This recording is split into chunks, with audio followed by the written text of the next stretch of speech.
Good morning. Today I'm going to be comparing the new Insta360 Go Ultra and the DJI Osmo Pocket 3.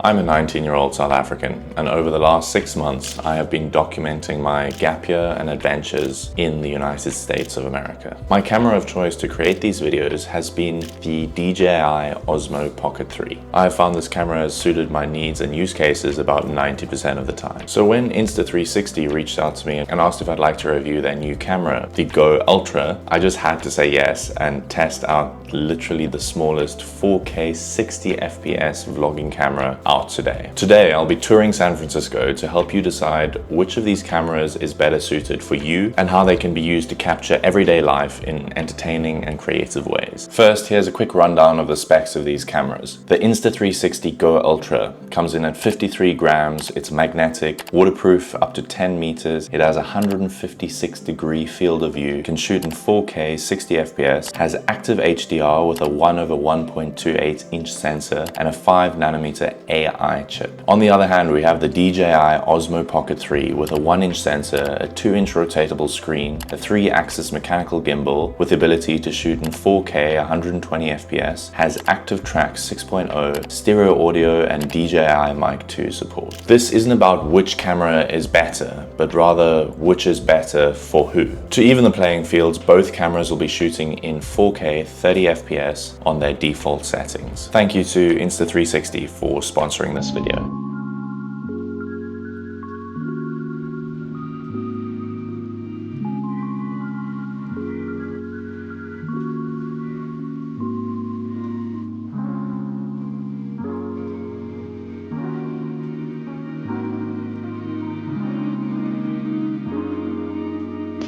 So the most noticeable feature of this camera is without question the size. The camera alone, without the action pod, comes in at 53 grams. That is honestly absolutely crazy. This tiny form factor makes it the best camera for vloggers who like to be unobtrusive and don't want people to immediately notice that you're filming. I found this especially effective when I paired the Go Ultra with a magnetic pendant and was able to shoot completely hands-free. I started my day in San Francisco at Hyde and Chestnut Street, and I took a cable car down towards Powell.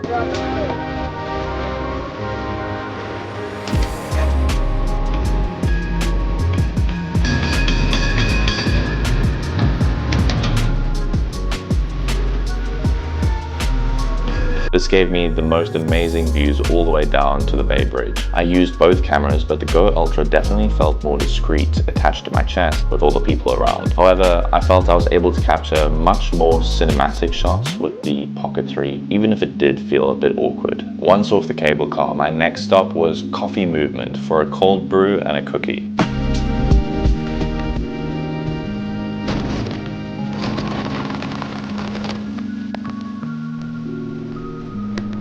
Alone, the Go Ultra is tiny, but when you put it in its action pod and attach it to the selfie stick, it does increase the size of your setup quite drastically. But this is still nowhere near the size of a standard DSLR or mirrorless camera. Comparing the size of the Insta360 Go Ultra and the DJI Osmo Pocket 3 when they are in full-on vlog mode, I found the Pocket 3 a little more discreet. But if you're filming with the Go Ultra alone, the camera basically disappears. After my coffee, I took a stroll through Chinatown.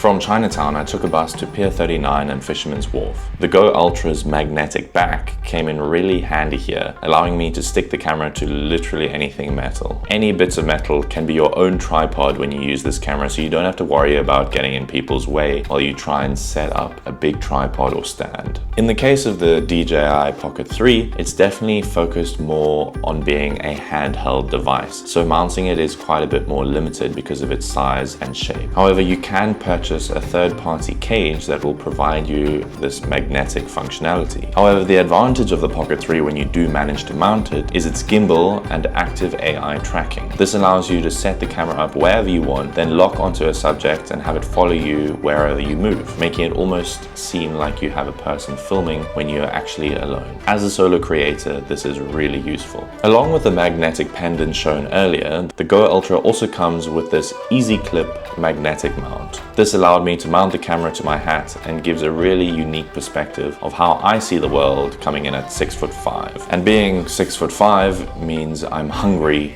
at least 90% of the time. So I decided to get some lunch.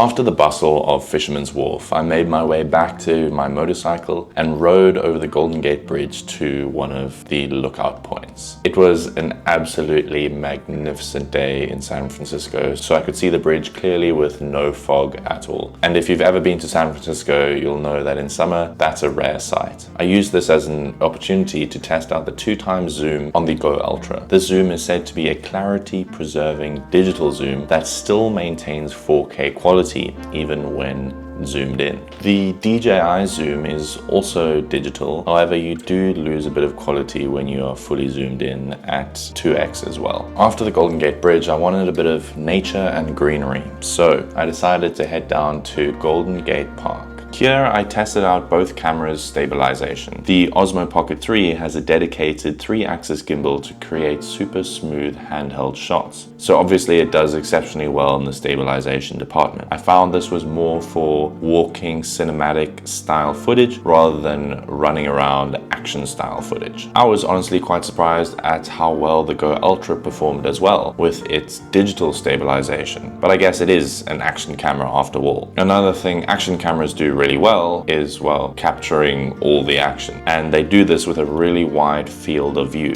So this is the widest field of view that the Insta360 Go Ultra has. It is 156 degrees, which is insane.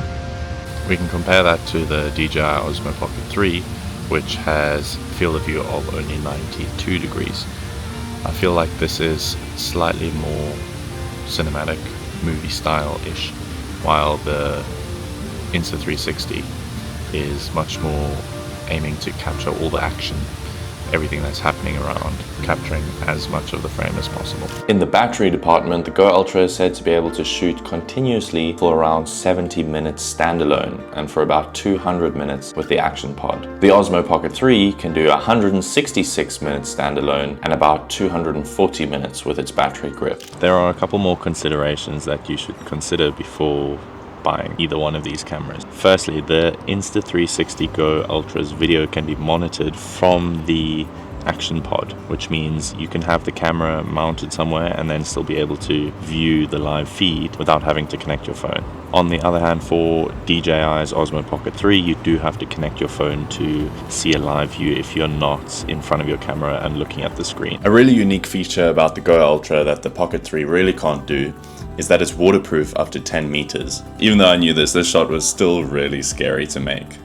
The next point is that the Osmo Pocket 3 can shoot in a log color profile, which is an absolute game changer if you're looking for that more filmmakery, cinematic, movie type of video or vlog. Unfortunately, the Go Ultra does not have a log color profile. Finally, the price. The Insta360 Go Ultra comes in at $449 in the base package. On the other hand, the DJI Osmo Pocket 3 comes in at a whopping $799, and right now it's even more because it's been out of stock everywhere. So who is each of these cameras actually for? If you're more like me and you prefer slightly more cinematic, filmmakery types of vlogs, where you might feel a little uncomfortable while you're shooting, but then you get to sit in the editing chair for hours and make a literal movie out of your life, then the DJI Osmo Pocket 3 is definitely more suited towards you, with its features like the 3-axis stabilized gimbal, its 1-inch sensor, and being able to shoot in a log color profile.